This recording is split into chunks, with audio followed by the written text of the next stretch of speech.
Podcast Floqueo, le podcast de la start-up engagée. Traverser l'Europe à vélo, ça vous tente ?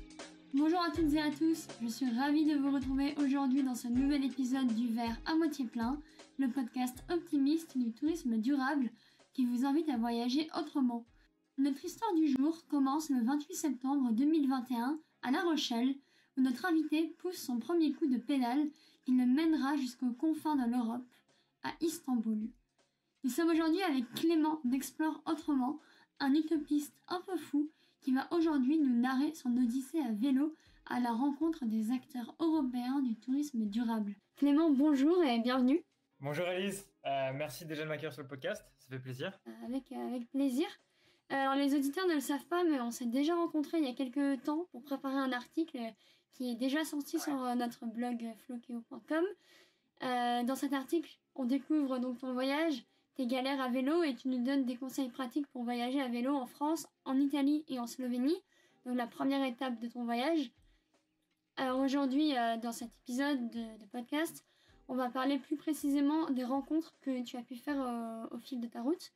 Mais avant de commencer, est-ce que tu pourrais te présenter aux auditeurs qui ne te connaîtraient pas ? Avec grand plaisir.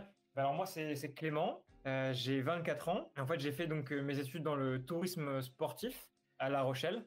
La Rochelle qui est du coup la ville où j'ai décidé de partir à vélo à la rencontre des acteurs du tourisme de demain. Et ce jusqu'à Istanbul. Alors à la base en fait le circuit était un peu plus grand mais dû à pas mal de choses, que ce soit dans ma vie personnelle mais aussi à la guerre actuelle. J'ai changé le parcours et ce jusqu'à Istanbul. Que dans un premier temps, j'ai traversé le sud de la France, l'Italie. Là, je suis en Slovénie depuis 3 mois et je repars le 30 avril, du coup en direction d'Istanbul en passant par les Balkans et la Grèce. Ok, et c'est quoi qui t'a donné envie de créer ce projet et de partir à la rencontre des acteurs du tourisme durable ? C'est une bonne question. En fait, avant de me lancer là-dedans et dans aussi dans mon métier de travel planner, j'ai fait un PVT en Australie et c'est là où je me suis rendu compte qu'en fait le tourisme pouvait avoir vraiment un côté un peu néfaste et vraiment pas cool pour la planète, que ce soit par exemple avec les voyages en 4x4, aussi l'impact d'un vol pour aller jusqu'à l'autre bout du monde. Du coup, je me suis dit que déjà pour moi, pour un peu compenser que je m'en voulais d'avoir fait un tel truc, même si c'était une belle expérience, mais pour un peu compenser tout ça et aussi ouvrir sur une autre façon de voyager, il fallait que je fasse un projet là-dedans. Et avec le Covid, etc., je voulais absolument découvrir l'Europe.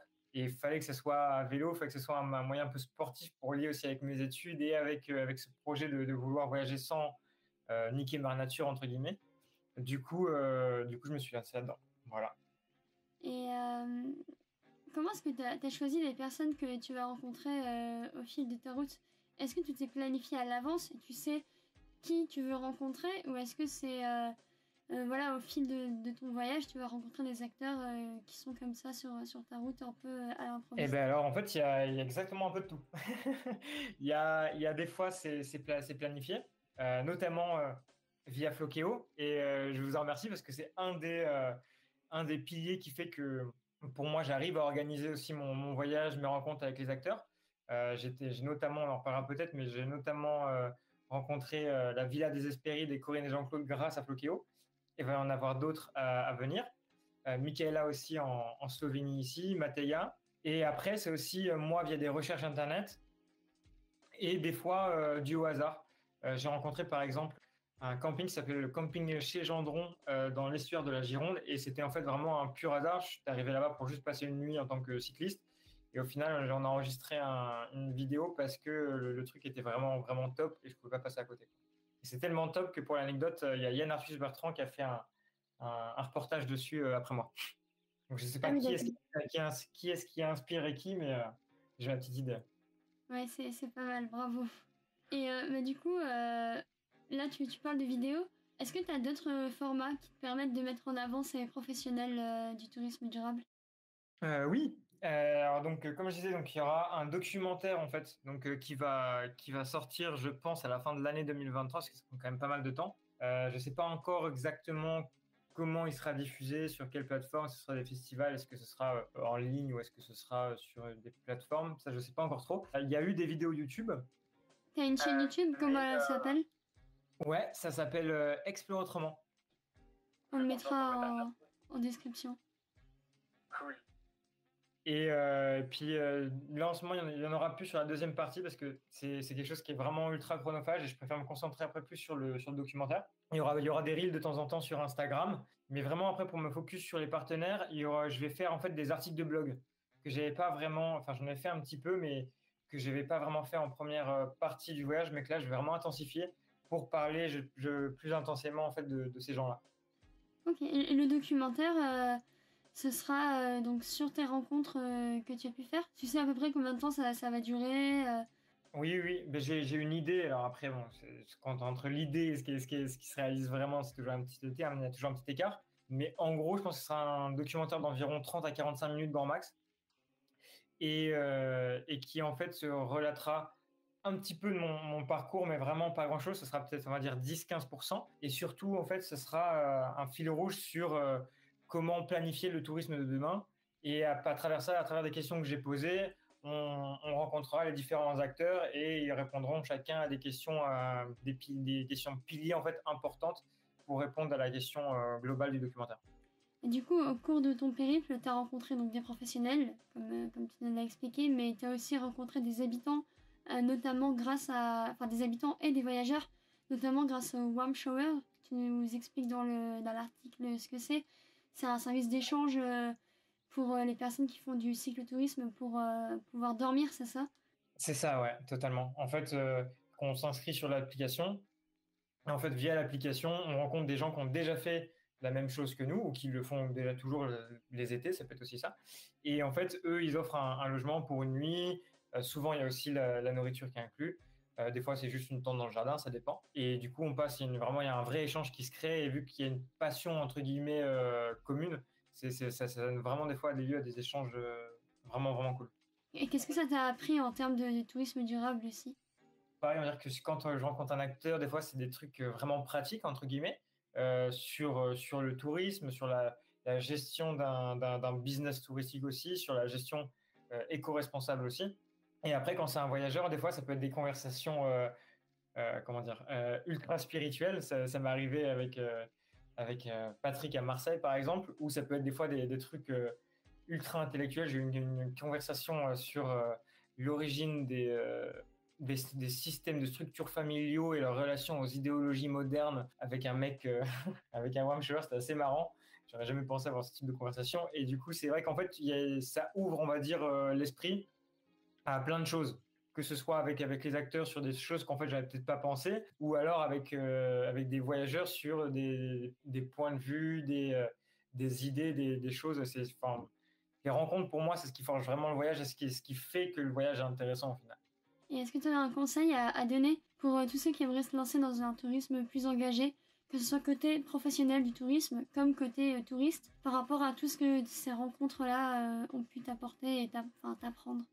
Ouais, carrément. Je pense que le meilleur conseil, que ce soit pour un voyageur ou que ce soit pour les gens qui veulent faire aussi qui se lancer dans le tourisme durable, en fait, le conseil est plus ou moins le même, c'est-à-dire, bah, faut foncer, faut y aller, sans se soucier vraiment des obstacles et du tout parfait. C'est-à-dire qu'en fait, rien ne sera parfait, même si tu veux que ce soit parfait, rien ne peut être parfait, et que du coup, en fait, il faut y aller étape par étape et petit à petit, en fait. C'est comme ça qu'on construit quelque chose. Ça sert à rien de se soucier de, je sais pas, je peux pas y aller parce que j'ai pas un super vélo ou je peux pas me lancer parce que j'ai pas 100 000 balles et que mon business il va pas tenir la route. Vas-y, fais petit à petit, fais geste par geste et ça marchera. Ouais, t'as jamais rencontré de voyageurs qui avaient eu le voyage parfait sans aucun problème? Non, non, il y a toujours un problème. Mais c'est ça qui fait que c'est cool aussi. Parce que c'est-à-dire que s'il n'y a pas de problème, en fait, à un moment donné, on s'ennuie presque. S'il y a des problèmes, ben, on peut pouvoir les résoudre. Il y a toujours une quête et c'est là où c'est cool, quoi. Et qu'est-ce que ça a pu t'apporter cette expérience en matière d'enrichissement personnel aussi? Bah, comme je disais, avec les rencontres, par exemple, avec les voyageurs, en fait, je pense que moi, ça m'a apporté un enrichissement personnel au point de vue ouverture d'esprit. C'est-à-dire qu'en fait, il y a plein de sujets sur lesquels soit j'avais pas de connaissances, soit j'avais un petit point de vue, mais alors il était trop orienté. Et puis, ça ouvre en fait l'esprit sur plein d'autres trucs. Ou des fois, sur des. J'ai eu des problèmes techniques. Et en fait, il y a plein de choses que je savais pas faire, par exemple, qui m'ont été apprises, ou des galères où il fallait que je trouve des solutions moi-même. Donc, en fait, on apprend tout le temps un truc. Je pense que c'est le truc d'apprendre en continu, quoi. Et maintenant, on va passer aux petites questions auxquelles il faut que tu répondes le plus rapidement possible. Ta rencontre la plus insolite? Ouais, eh ben, j'ai cassé ma pédale dans les montagnes, en fait, au niveau de l'Aspedia, donc dans les 5 terres. J'étais sur le bord de la route, en pleine montagne, avec ma pédale à la main et mon vélo d'autre. Et j'ai rencontré un couple costaricain-suisse qui voyageait en camping-car, avec à fond de la psytrance et ce genre de trucs. Et du coup, ils m'ont monté avec le vélo et on a fait quelques kilomètres ensemble. Mais ça, c'était, je trouve, une rencontre vraiment, vraiment cool et insolite. En Italie? Ouais, c'était en Italie, ouais, au niveau des 5 terres. Ta rencontre la plus inspirante? Je dirais que c'est Corinne et Jean-Claude, du coup de la Villa des Hespérides, donc qui est aussi un partenaire Flokeo, pour plusieurs raisons, mais parce que en fait déjà c'est une reconversion et ils ont choisi un lieu qui est quand même un lieu très touristique pour faire quelque chose qui est complètement à l'opposé de ce qui se fait comme type de tourisme là-bas. Donc déjà je trouve que c'est courageux et en plus pour y promouvoir des super valeurs et en fait ils ont sans cesse évolué et fait évoluer leur business entre guillemets dans une démarche éco-responsable, que ce soit dans ce qu'ils vont investir, dans ce qu'ils vont mettre en avant, etc. Donc moi je trouve que ça m'a vraiment beaucoup inspiré. Ils sont à côté de Saint-Tropez, c'est ça? C'est ça, ouais, à Grimaud. Ah oui, donc ouais, c'est un peu... ouais, c'est très différent de ce qui se fait à Saint-Tropez. Ah, c'est l'opposé, ouais. C'est carrément l'opposé parce qu'ils sont vraiment du coup sur le tourisme durable. Donc ils ont une piscine naturelle et ils ont par exemple aussi des vélos à disposition pour les touristes. Ils ont que des produits locaux. Donc en fait, ils ont vraiment créé un autre type de tourisme à côté de Saint-Tropez, quoi. C'est la rencontre qui t'a le plus touché? Je dirais que c'est Dominique. C'est un gitan que j'ai rencontré au Sainte-Marie-de-la-Mer. Et en fait, il travaille pour la paroisse de Sainte-Marie. Et il m'a ouvert les portes de la paroisse pour que je puisse dormir là-bas la nuit. Et en fait, on a fermé ensemble l'église des Sainte-Marie-de-la-Mer, qui est quand même déjà un lieu assez plein de symboles et assez typique. Et on l'a fermé ensemble. On a passé 1 heure, 2 heures à discuter de la culture gitane, de la religion. Et donc, pour moi, c'est un moment qui m'a vraiment, vraiment touché avec une personne au cœur énorme, quoi. Est-ce que tu aurais un mot de la fin, un message à faire passer aux auditeurs qui nous écoutent par rapport à ton aventure? Ouais, ben c'est pour revenir un peu à ce que je disais un peu précédemment, mais c'est une légende, je pense que beaucoup la connaissent déjà, mais la légende du colibri, quand la forêt brûle, en fait, beaucoup d'animaux, en fait, ils fuient la forêt, et le colibri, lui, il va à la rivière, il va chercher de l'eau dans son bec, il va essayer d'éteindre la rivière. Il sait très bien qu'il ne l'éteindra pas, et il sait très bien que ce qu'il fait, c'est plus ou moins en vain, mais il le fait parce que d'une, ça lui fait plaisir, et de deux, parce qu'il pense que c'est le meilleur truc à faire. Et je dirais qu'en fait, en soi, il faudrait plus ou moins qu'on arrive à tous vivre notre vie comme le colibri, que ce soit dans nos choix personnels ou dans nos choix aussi, par exemple au niveau du développement durable. C'est-à-dire que même si on sait qu'à nous, à notre échelle, on ne peut rien changer, bah, si on le fait tous, on pourra peut-être changer quelque chose. Ouais, ce que j'allais dire, tu penses que ton aventure, tu l'as fait, on va dire, en vain, sans pouvoir être sûr de pouvoir changer quelque chose? Bah, je pense que je l'ai fait déjà, moi, je change quelque chose pour moi, ça c'est sûr.